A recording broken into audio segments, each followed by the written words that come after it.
Chapter 2. The Killer Among Us. The rain came down harder as they left the bar, turning the streets into slick, glistening mirrors. Jack pulled his collar up against the cold, his footsteps steady, deliberate. Something about the night felt wrong. Not just the murder. Not just Mitch's cryptic warning. Everything. "I don't trust Mitch," Ethan said, shoving his hands into his pockets as he fell into step beside Jack. Jack didn't look at him. "Neither do I." Ethan let out a low laugh. "You know, you could at least pretend to disagree. Keeps things interesting." They turned a corner, the glow of the neon lights fading into the dark as they approached the warehouse Mitch had hinted at. The building loomed ahead of them, its facade cracked and weathered, as if the city itself were trying to swallow it whole. Jack stopped a few steps from the entrance. The hairs on the back of his neck stood on end. "This is it," he muttered. Ethan stopped beside him, his eyes narrowing as he scanned the building. "You ever get tired of being right, Jack?" Jack didn't answer. His hand hovered near his gun as he stepped forward, his movements slow and cautious. Something about the place felt familiar. Too familiar. Before they could reach the door, a figure stepped out of the shadows, blocking their path. "Didn't think you'd get this far," the figure said, their voice low and grating. Jack's hand went to his gun, but the figure raised a hand, their movements calm, deliberate. "But you're too late," they continued. "The game's already over." Before Jack could respond, the figure melted back into the shadows, disappearing as quickly as they'd appeared.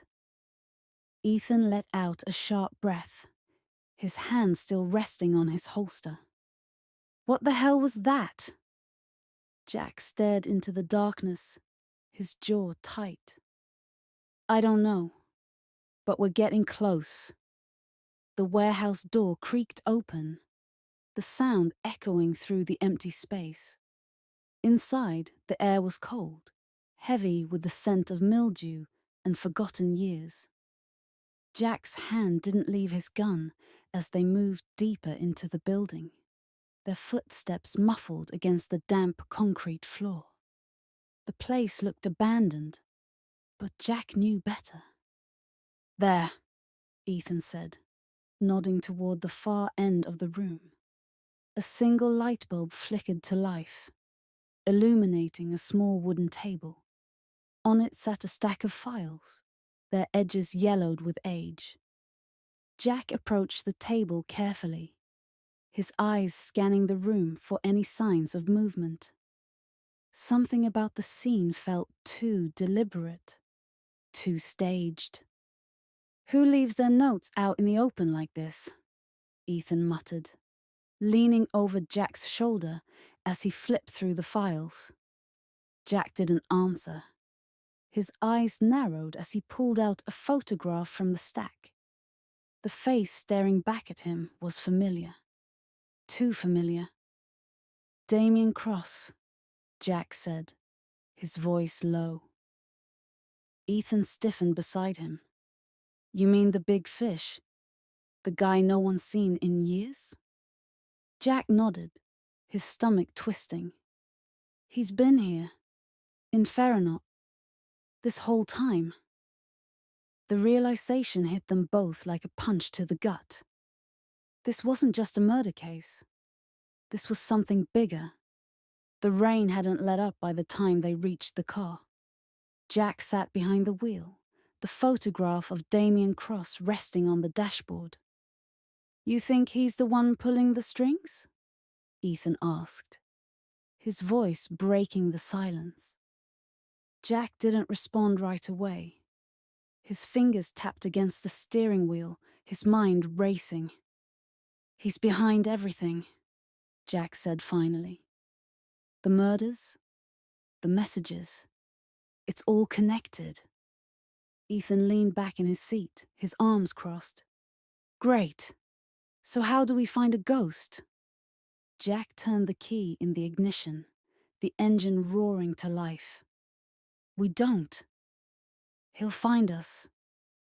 The hours bled into each other as they worked through the night, piecing together the fragments of evidence they'd gathered. The files from the warehouse, Mitch's cryptic warnings, and the photograph of Damien Cross all pointed to one thing. This wasn't about the victims. It was about them.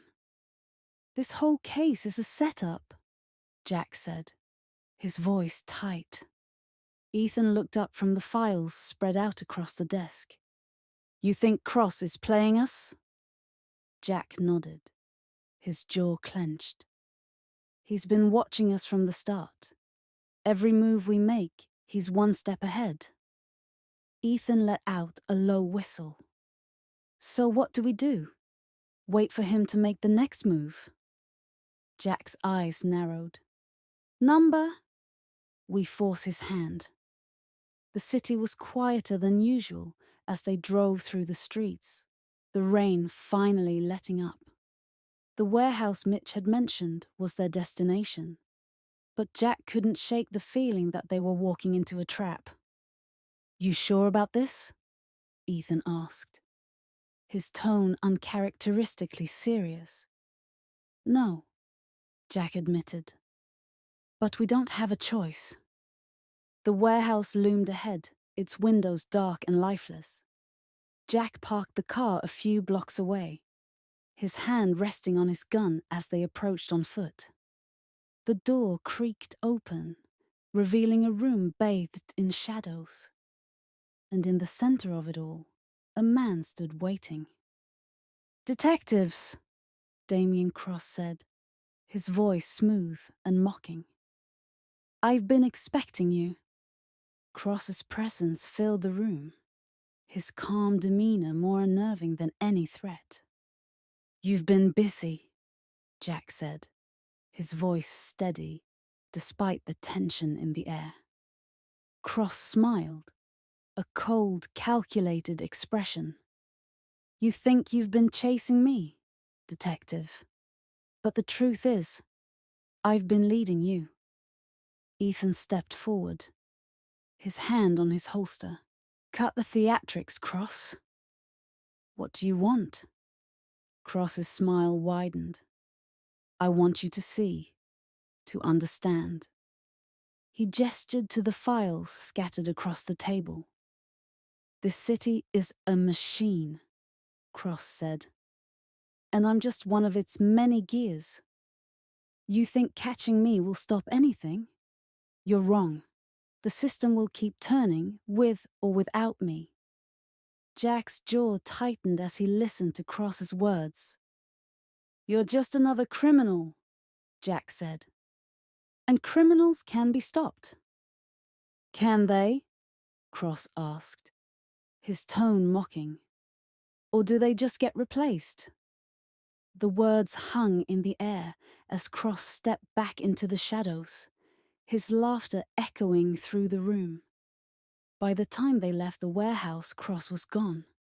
The rain had started again, washing away any trace of their encounter. Ethan lit a cigarette, his hands shaking slightly. You think we'll see him again? Jack didn't answer right away. His eyes scanned the dark streets, the weight of the case pressing down on him. He's not finished, Jack said finally. Not yet.